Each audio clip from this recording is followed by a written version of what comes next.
Hi, I'm Dr. Stephen Hassan. I have additional thoughts about the clip with Hillary Clinton on CNN saying that there need to be formal deprogramming of MAGA people.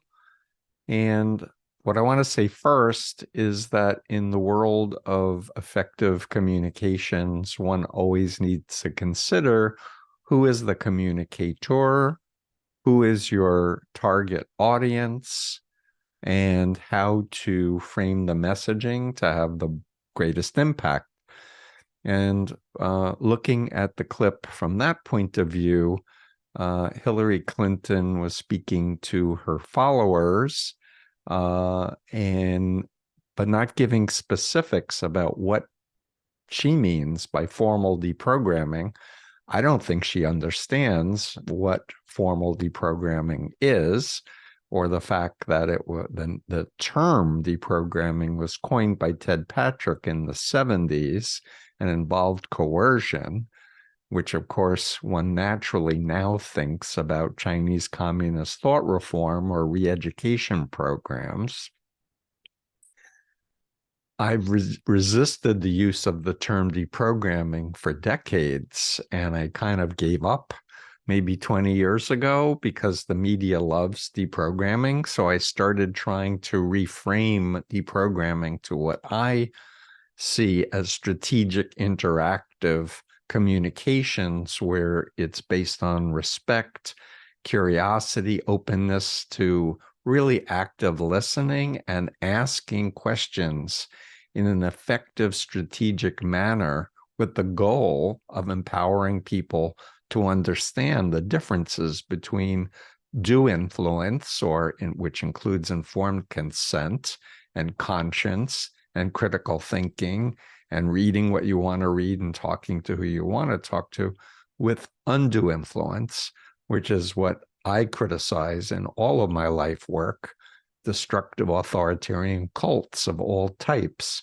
where there's a malignant narcissist leader, hate, fear, dogma, opposition to the other, but a requirement for obedience and dependency. What I wanted to add is that, from my point of view, politicians and media people need to start thinking about how to discuss the political polarization in a way that doesn't just amplify the polarization or upset the others, but actually frame things in terms of we're all humans and we want to be careful if we're so certain about anything.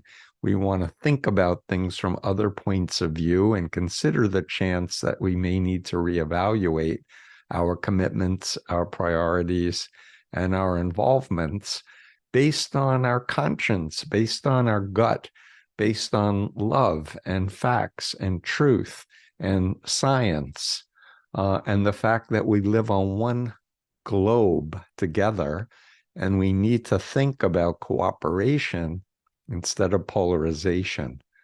So my recommendation is a psychoeducation program for everyone on the left, on the right, aimed at illuminating authoritarian control, which is understood by looking at the BITE model: behavior, information, thought, and emotional control, in light of the influence continuum, ethical to unethical, and really encouraging people. We need a change, a radical change in the messaging if we really want our country to come together and don't want to amplify more chaos and destruction.